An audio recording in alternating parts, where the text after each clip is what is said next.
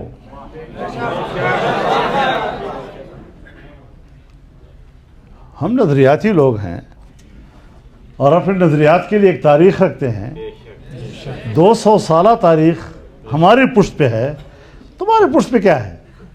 انگریز کی غلامی، خوشامد، ان کے گھوڑوں کے خرخرے اور اس کے بدلے میں جاگیریں حاصل کرنا اور بڑے بڑے جاگیردار بن جانا، یہ تمہاری تاریخ ہے. اور قربانیاں دینا یہ ہماری. تم کس چیز پر ہمارا مقابلہ کر سکتے ہو؟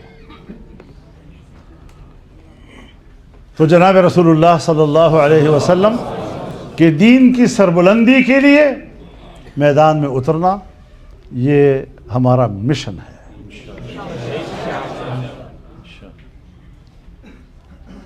یہ مدرسے یہ مولویوں کے مشین نہیں ہیں، یہ بذات خود ایک مشن ہے.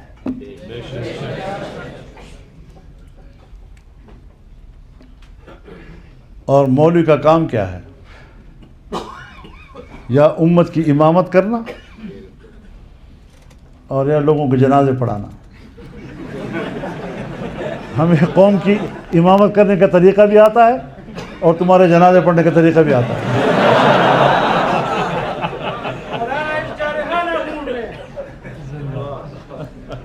تو ملک کی مقاصد کو ذرا سمجھنا ہے. ہم نے آزادی کے جشن مناؤ، لیکن جشن کی آڑ میں ملک کے بنیادی مقاصد سے آنکھیں چرانا، آنکھیں بند کرنا، یہ نہیں ہوگا انشاءاللہ.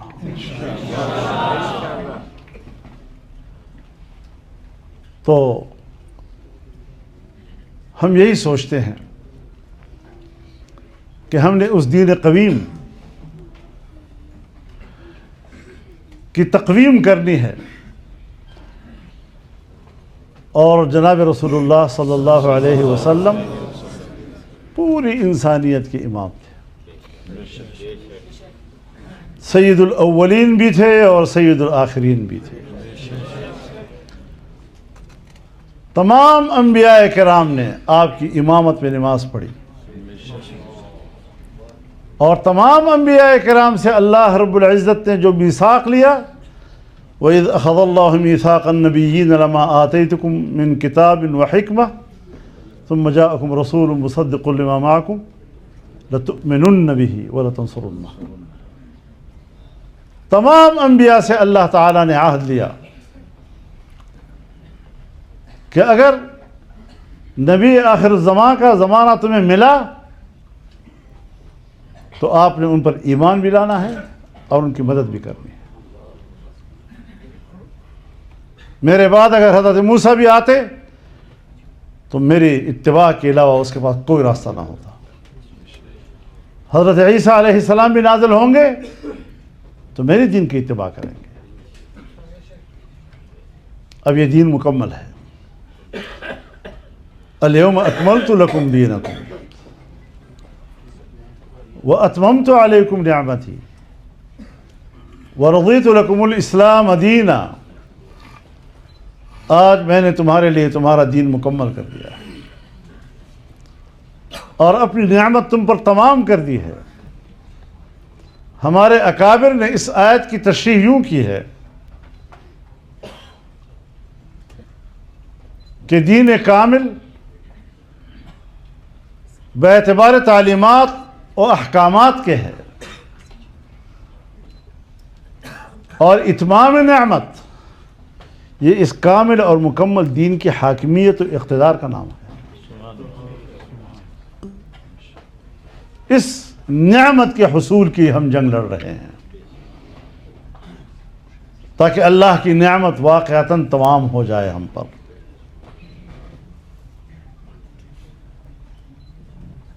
حضرت مولانا ابوالکلام آزاد رحمۃ اللہ علیہ تو یہاں تک لکھتے ہیں یا ایھا النبی انا ارسلناک شاہدا ومبشرا ونذیرا.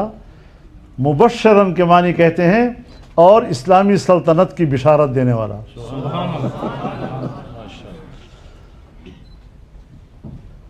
تو اسلام کی حاکمیت اصل بڑی نعمت ہے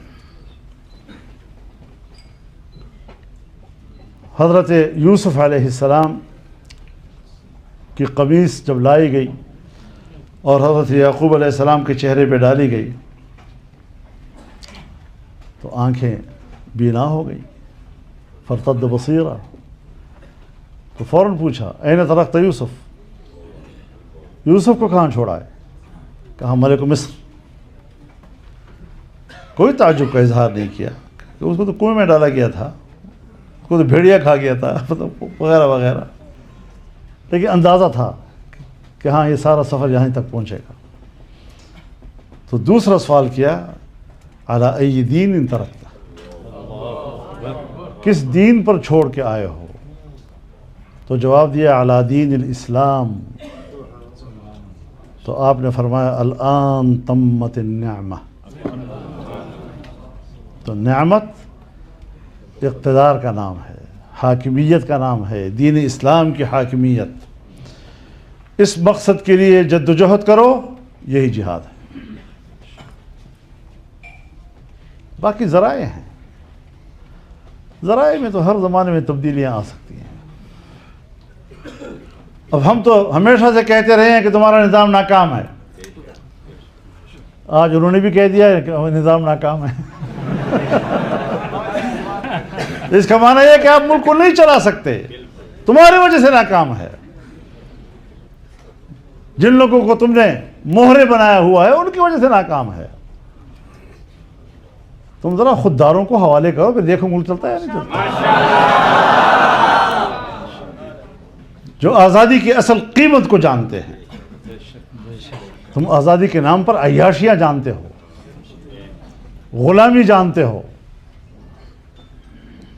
اس غلامی سے آزادی انشاءاللہ العزیز حقیقی معنوں میں یہ تحریک دے گی جو رسول اللہ صلی اللہ علیہ وسلم کی بات کرتی ہے۔ اللہ تعالی ہمیں توفیق دے اس بات کی، اس تحریک کو آگے بڑھانا ہے، کبھی احساس کمتری میں مبتلا نہیں ہونا، پوری خودداری اور خود اعتمادی کے ساتھ ہم نے آگے بڑھنا ہے۔ اللہ تعالی ہماری مدد فرمائے۔ وآخر دعوانا ان الحمد للہ۔